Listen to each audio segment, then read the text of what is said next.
Welcome to Defcon 3. I'm KT McFarland. Joining us now is General Jay Garner. He's retired U.S. Army, former director of the Office for Reconstruction and Humanitarian Assistance for Iraq. But for our purposes, he's one of the most respected former military leaders in the United States. So we wanted him to talk to us about the current situation in Gaza and the fighting between Israel and Hamas. Thank you for joining us, General.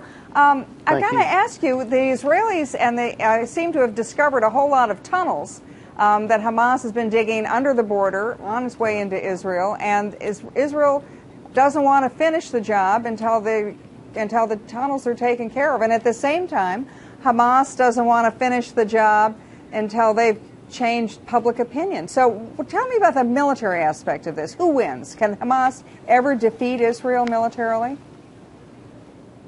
Well, I don't think they can, but they can certainly wear it down. I mean, this is the third time we've done this in 6 years now.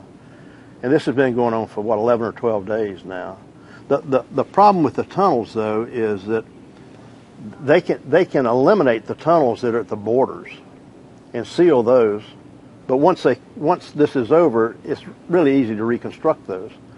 What they have to get to is the tunnels that are in the cities. And in the cities, those tunnels are designed to hide the weapons, to hide the command and control, to hide the leadership. They're also designed for fast movement across Gaza, where you can't see things, can't be, it's hidden from the air. So those tunnels have to be found, they have to be destroyed, and they're very complicated tunnels because they're well reinforced. So they have to go down there, they have to put robots down there, map the tunnel, then they have to go down there, put a lot of explosive, and completely destroy them. And until they do that, I don't see how they can quit this thing. You know, if they quit now, then Hamas is just going to rearm, and every time they quit, Hamas is rearmed with more armaments and with longer range armament.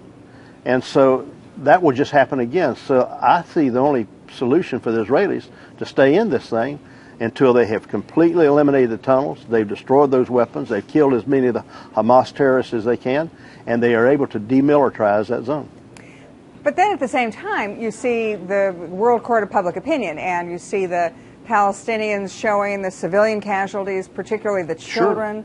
So how can Israel continue to fight if that's what they're fighting is also the World Court of Public Opinion?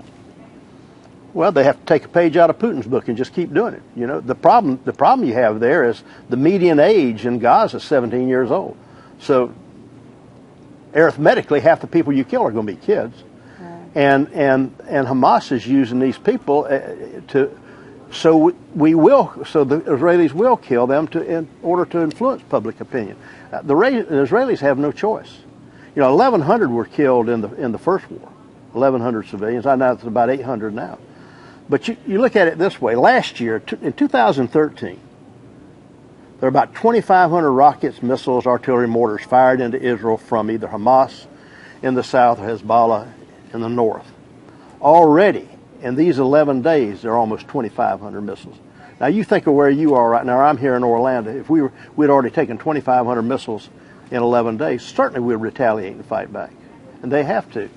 You know, and we have to support Israel because they're the only country in that part of the world that has our values and our customs. And you got to think about this, too. You know, the Jews have been the pivotal point of history for 4 millennia. That ain't going to change.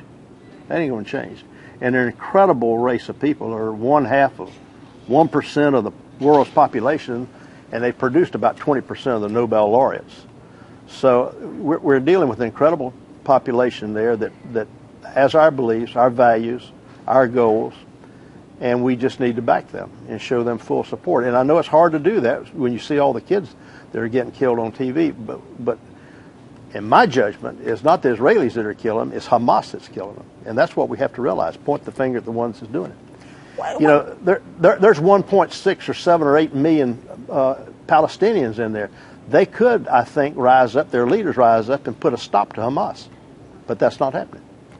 Thank you so much for that insight, and I think a lot of people would agree with you. So General Jay Garner, senior military official for the United States Army, retired and respected by all. Thanks for joining us for DEFCON 3. Thank you, KT. It's good being with you. Thank you.